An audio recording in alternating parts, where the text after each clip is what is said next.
दोस्तों आज के वीडियो में हम लोग बात करने वाले हैं कि किस तरीके से हम अपस्टॉक के इस मोबाइल ऐप के द्वारा म्यूचुअल फंड में एसआईपी कर सकते हैं। तो वीडियो में आगे बढ़ने से पहले चैनल पर अगर आप पहली बार आए हैं तो चैनल को सब्सक्राइब कर लीजिएगा। वीडियो पसंद आए तो इसको लाइक करिएगा, अपने दोस्तों के साथ भी ज़्यादा से ज़्यादा शेयर करिएगा। तो चलिए वीडियो को स्टार्ट करते हैं। तो दोस्तों सबसे पहले अपस्टॉक के इस मोबाइल ऐप पर क्लिक करके इसमें हम लॉगिन कर लेते हैं। लॉगिन के बाद में कुछ इस तरीके का इंटरफेस आपको नजर आएगा। तो यहाँ पर आपको एक ऑप्शन मिलता है एमएफ यानी कि म्यूचुअल फंड्स का। यहाँ पर सिंपली आपको ऐसे वन क्लिक कर देना है। इसके बाद में जिस भी म्यूचुअल फंड स्कीम में आप निवेश करना चाहते हैं उसको आप यहाँ से सर्च भी कर सकते हैं। एग्जाम्पल के तौर पर मैं आपको कोई स्कीम यहाँ पर सर्च करके दिखाता हूँ। जैसे कि हमने यहाँ पर सर्च किया है आईसीआईसीआई लार्ज कैप। पहले इस म्यूचुअल फंड का जो नेम था वो आईसीआईसीआई ब्लू चिप फंड के नाम से यह मिलता था। अभी इसका नाम चेंज हो गया है और आईसीआईसीआई लार्ज कैप इसका वर्तमान नाम हो गया है। तो इस तरीके से आप किसी भी म्यूचुअल फंड स्कीम का जो नेम है वो सर्च कर सकते हैं। तो अभी हम यहाँ पर जो आया है आईसीआईसीआई प्रूडेंशियल लार्ज कैप, इस पर सिंपली ऐसे वन क्लिक कर देते हैं। वन क्लिक करने के बाद में आप यहाँ पर देख पाएंगे जो हमारा ये फंड है ये डायरेक्ट ग्रोथ ऑप्शन का है, लार्ज कैप है और इक्विटी है। यहाँ पर नीचे की ओर कुछ डिटेल्स दी हुई हैं, जैसे कि इसको टॉप रेटेड फंड के अंतर्गत रखा गया है। यहाँ पर रिटर्न वर्सेस कैटेगरी में हाई है, यहाँ पर रिस्क वर्सेस कैटेगरी में बिलो एवरेज है और मॉर्निंग स्टार की जो रेटिंग है वो यहाँ पर आपको दिख रहा होगा 5 स्टार रेटिंग इसको मिली हुई है। और थोड़ा सा जब आप नीचे की ओर आएंगे तो यहाँ पर आप देखेंगे CAGR रिटर्न लिखा हुआ है। तो यहाँ पर लिखा है 1000 इन्वेस्टेड फॉर 5 ईयर। अगर आपने 5 सालों के लिए मात्र 1000 रुपया एक बार निवेश किया होता तो दिस फंड यानी कि आईसीआईसीआई लार्ज कैप ने कितना पैसा बना दिया होता, 2757 रुपया। और यहाँ पर जो CAGR रिटर्न दिया हुआ है वो दिया हुआ है 22.49% का। अब यहाँ पर इस फंड के रिटर्न की तुलना इस कैटेगरी से की गई है जहां पर सेम अमाउंट अगर आपने 5 सालों के लिए निवेश किया होता तो वो अमाउंट बढ़ करके 2016 रुपया हो गया होता और यहाँ पर जो आपको रिटर्न मिलता वो मिलता 15.05% का। अगर आपने सेम अमाउंट यानी कि 1000 रुपया को 5 सालों के लिए एफडी में रखा होता तो ये पैसा आपका बढ़ करके 1403 रुपया हो गया होता और यहाँ पर जो एफडी का रेट ऑफ रिटर्न लिया गया है वो 7% का लिया गया है। यहाँ पर जब आप थोड़ा सा नीचे और आएंगे तो यहाँ एक इन्फो का सेक्शन मिलेगा जहाँ पर बताया गया है कि मिनिमम एसआईपी अमाउंट इस फंड के अंदर यानी कि आईसीआईसीआई लार्ज कैप के अंदर 100 रुपीज़ का है। यह म्यूचुअल फंड स्कीम कब लॉन्च हुई थी? 1 जनवरी 2013 को और इस स्कीम को लॉन्च हुए 12 साल 7 महीने का समय हो गया है। यहाँ पर ये बहुत ही अच्छी चीज़ लिखी हुई है, जैसे कि लॉक इन पीरियड यहाँ पर लिखा है नो लॉक इन। तो बहुत सारे लोग ELSS कैटेगरी में निवेश कर देते हैं और बाद में वो परेशान होते रहते हैं कि हम इस फंड को रिडीम नहीं कर पा रहे हैं क्योंकि वहाँ पर 3 साल का लॉकिंग पीरियड होता है। यहाँ पर देखिए NAV है, तो NAV कब की है? ये 19 सितंबर 2025 की है। तो जो NAV है इसकी 19 सितंबर की 123 रुपया 61 पैसा है। इस फंड का जो AUM साइज है वो है 71,788 करोड़ रुपया। ठीक है, उसके बाद में इस फंड का जो एक्सपेंस रेशियो है वो है 0.86%। अगर आप सेम स्कीम का रेगुलर फंड का एक्सपेंस रेशियो देखेंगे तो वहां पर आपको वो बढ़ा हुआ दिखाई देगा। बेंचमार्क की बात करें तो इस फंड के लिए जो बेंचमार्क है वो है BSE 100। फंड प्लान जो है ये ग्रोथ है, यहाँ पर डिविडेंड प्लान भी आता है, लेकिन जिस स्कीम में हम यहाँ पर निवेश करना सीखेंगे ये ग्रोथ ऑप्शन है। थोड़ा सा नीचे और आने पर आपको यहाँ पर रिटर्न कैलकुलेटर मिल जाएगा। तो यहाँ पर अभी आप देखेंगे मंथली एसआईपी वाला ऑप्शन चूज है।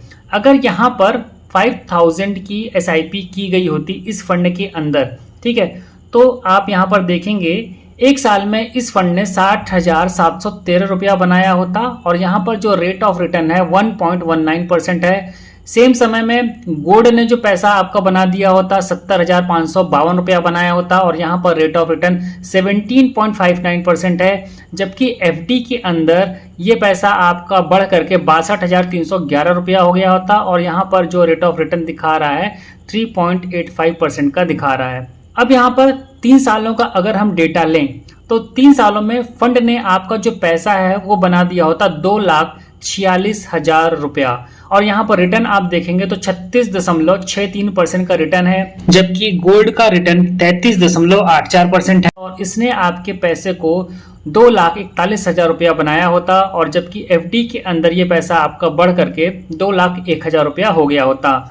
अगर हम 5 साल का टाइम फ्रेम लें तो आप देखेंगे कि आपके फंड ने आपके अमाउंट को 5,56,000 रुपया बना दिया होगा, और यहाँ पर जो रिटर्न है 85.46% का रिटर्न है। गोल्ड में ये पैसा आपका 4.34 लाख रुपया रहता, और यहाँ पर रिटर्न रहता 44.60%, और एफडी के अंदर ये पैसा आपका 3,60,000 रुपया होता, और यहाँ पर रिटर्न रहता 20%। अब चलिए 10 सालों का भी देख लेते हैं। तो 10 सालों के अंदर ये पैसा आपका बढ़ करके 14,42,000 रुपया हो जाता, जबकि गोल्ड के अंदर 10,52,000 रुपया होता, और एफडी के अंदर 8,70,000 रुपया होता।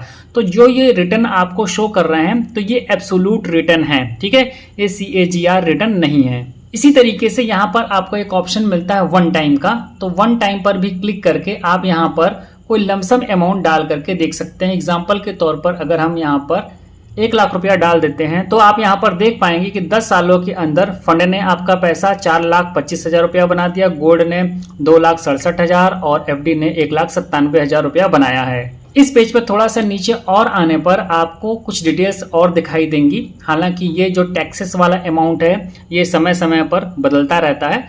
तो वर्तमान समय में जो लॉन्ग टर्म कैपिटल गेन है वो 1,25,000 तक का जो प्रॉफिट होगा उस पर कोई टैक्स नहीं लगेगा, और उसके बाद का जो अमाउंट होगा उस पर आपको 12.5% के हिसाब से टैक्स देना पड़ेगा। और शॉर्ट टर्म की बात करें, यानी कि 1 साल से पहले अगर आप म्यूचुअल फंड्स को सेल करते हैं तो जो भी आपका मुनाफा होगा तो उस पर आपको 20% का टैक्स देना पड़ेगा। एग्जिट लोड की बात करें तो यहाँ पर लिखा है if unit sold before 1 year, अगर 1 साल से पहले आप यूनिट्स को सेल करते हैं तो 1% का एग्जिट लोड लगेगा, और 1 साल के बाद अगर सेल करते हैं तो 0% का एग्जिट लोड लगेगा। इस बात को थोड़ा सा और डिटेल में समझिए।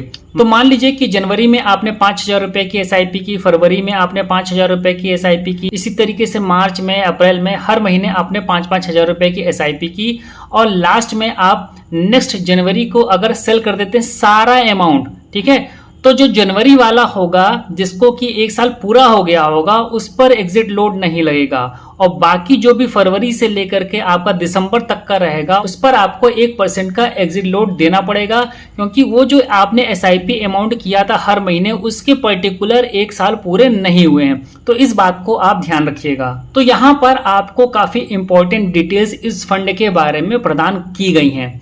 तो अगर आपको इस फंड के अंदर SIP करनी है तो सिंपली यहाँ पर आपको एक SIP का टैब मिलता है, यहाँ पर क्लिक करना है, और यहाँ पर आपको अगर वन टाइम यानी कि लमसम बाई करना है तो आपको यहाँ पर क्लिक करना है। क्योंकि इस वीडियो में हम लोग SIP के बारे में बात कर रहे हैं तो सिंपली हम यहाँ पर कर देंगे क्लिक। अब यहाँ पर कहा जा रहा है इंटर अमाउंट टू इन्वेस्ट, यानी कि आप कितने रुपए की SIP करना चाहते हैं। शर्त क्या है, मिनिमम इन्वेस्टमेंट यहाँ पर आप देखेंगे 100 रुपया का है। 100 रुपए से कम की SIP आप इस फंड में नहीं कर सकेंगे। तो चलिए एग्जाम्पल के तौर पर हम यहाँ पर 100 रुपया ही ले लेते हैं।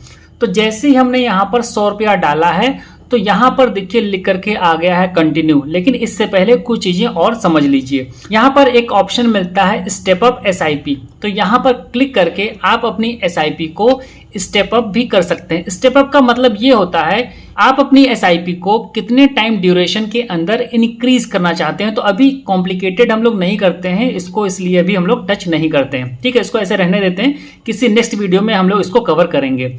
तो यहाँ पर देखिए लिखा है फर्स्ट इंस्टॉलमेंट टुडे, यानी कि आज हमें एक इंस्टॉलमेंट यहाँ पर पे करनी पड़ेगी जो कि 100 रुपीज की होगी। अब यहाँ पर देखिए लिखा है SIP शेड्यूल मंथली ऑन 22, तो हर मंथ को 22 तारीख यहाँ पर SIP की डेट इन्होंने शेड्यूल की हुई है। अब यहाँ पर कुछ इंपॉर्टेंट बात है उसको भी थोड़ा सा आप समझिए, ठीक है।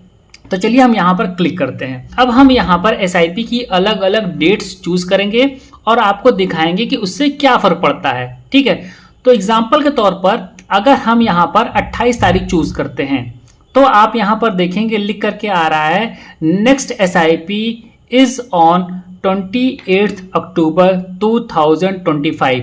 तो अगर हम यहाँ पर SIP की डेट जैसे कि मान लीजिए हमने 23 चूज किया तो आप देखेंगे नेक्स्ट SIP इज ऑन 23 अक्टूबर 2025 इस तरीके से दिखा रहा है। लेकिन अभी हम इसको अगर 21 तारीख चूज करें तो आप यहाँ पर देखेंगे 21 नवंबर 2025 को हमारी एसआईपी की डेट दिखा रही है, अक्टूबर मंथ हमारा स्किप हो गया है। तो ऐसा क्यों हुआ है उसका कारण भी यहाँ पर बताया गया है। तो चलिए यहाँ पर हम क्लिक करते हैं।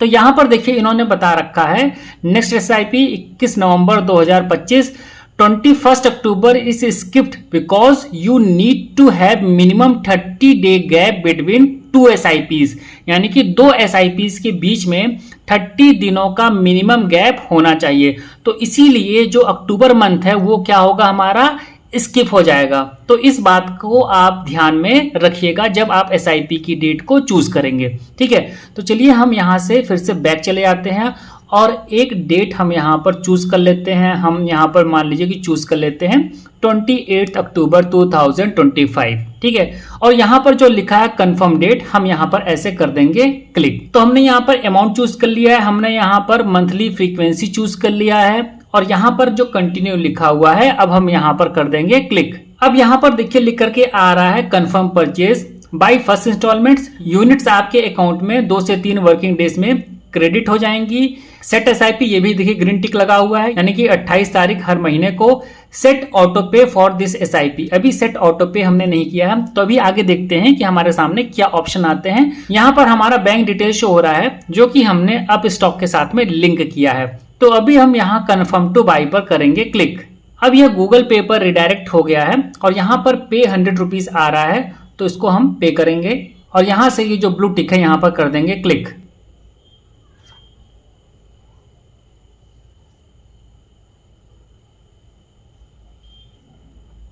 ₹100 जो हमने पे किए हैं वो हमारा जो आज की इंस्टॉलमेंट थी जो कह रहा था कि पे टुडे, वो हमने पे कर दिया है। तो अब ऑटोमेटिकली एक नया पेज हमारे सामने खुल के आ गया है और यहाँ पर लिखा है सेट अप मैंडेट। ठीक है, तो यहाँ पर जो मैंडेट ओवरव्यू में अमाउंट है अप टू मैक्सिमम कितना है, 1 लाख रुपया तक है। फ्रॉम यहाँ पर कब से, 21 सितंबर 2025 से टू 20 सितंबर 2055 तक। पर्पस क्या है, म्यूचुअल फंड पेमेंट। तो यहाँ से हम बैंक का नेम जो है सर्च करेंगे। बैंक के नेम को हमने यहाँ पर सेलेक्ट कर लिया है। उसके बाद में यहाँ पर आपका अकाउंट नंबर की कुछ डिटेल्स शो हो रही होंगी, कस्टमर का नेम शो हो रहा होगा, बैंक का आईएफएससी कोड शो हो रहा होगा और यहाँ पर अकाउंट टाइप में सेविंग है। तो देखिए अब यहाँ पर लिख करके आ रहा है सेलेक्ट वेरिफिकेशन मोड। तो यहाँ पर जब हम थोड़ा सा ऊपर की ओर इसको सरकाएंगे तो यहाँ पर हमारे सामने 3 ऑप्शन है, डेबिट कार्ड का ऑप्शन है, नेट बैंकिंग का ऑप्शन है और आधार का ऑप्शन है।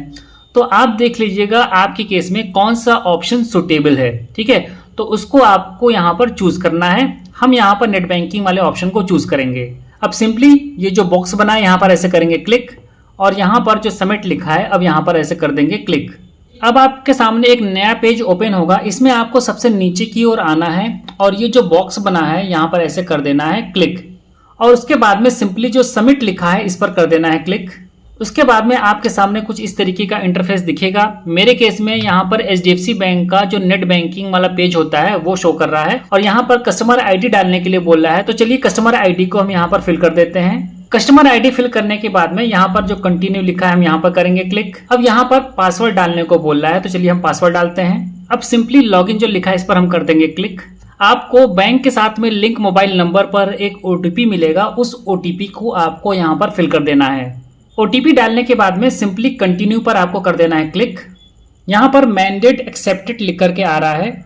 उसके बाद में ऑथेंटिकेशन सक्सेस इस तरीके से लिख करके आया था और यहाँ पर लिख करके आ रहा है order successfully placed auto SIP enable. तो इस तरीके से हमने अपनी एसआईपी को ऑटोमेट मोड पर कर दिया है। अब यहाँ पर ऑर्डर स्टेटस में लिख करके आ रहा है आपके फंड का नाम, order placed, payment processed, unit to be credited to portfolio 2 से 3 वर्किंग डे में आ जाएगा। यहाँ पर व्यू ऑर्डर पर क्लिक करके आप अपना ऑर्डर की पोजीशन देख सकते हैं और व्यू एसआईपी पर क्लिक करके अपनी एसआईपी की पोजीशन देख सकते हैं। चलिए इसको भी मैं आपको दिखा देता हूँ। जैसे कि व्यू एसआईपी पर हमने क्लिक किया है तो अभी स्टेटस में आप यहाँ पर देखेंगे प्रोसेसिंग लिखा हुआ है। बैंक अकाउंट में अभी आप देखेंगे तो नॉट एप्लीकेबल दिखा रहा है। अमाउंट में यहाँ पर 1 लाख रुपया दिखा रहा है, तो इस 1 लाख रुपया को दे करके आपको घबराना नहीं है। ये 1 लाख रुपए इसलिए दिखा रहा है कि 1 लाख रुपए तक की एसआईपी के लिए आपको दोबारा मैंडेट नहीं करना पड़ेगा। यहाँ पर व्यू ऑटो एसआईपी डिटेल्स भी दिखा रहा है, तो चलिए यहाँ पर हम क्लिक करते हैं।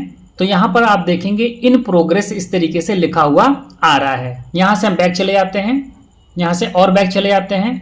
अब अगर आप अपना ऑर्डर देखना चाहते हैं तो वो कहाँ पे दिखाएगा, तो इसके लिए ये एक्सप्लोर के बगल में पोर्टफोलियो है, यहाँ पर आपको करना होगा क्लिक। उसके बाद में आपको थोड़ा सा नीचे की ओर आना पड़ेगा और यहाँ पर आपको ऐसे सरकाना है। तो यहाँ पर देखेंगे ऑर्डर्स, यहाँ पर जब क्लिक करेंगे तो आप यहाँ पर देखेंगे प्रोसेसिंग ऑर्डर लिखा हुआ है, ऑर्डर प्लेस्ड ऑन 21 सितंबर 2025 ये यहाँ पर शो कर रहा है। उसके बाद में यहाँ पर जब आप क्लिक करेंगे एक्टिव SIP, तो यहाँ पर भी आपको अपनी SIP दिख जाएगी जो SIP आपने क्रिएट की होगी।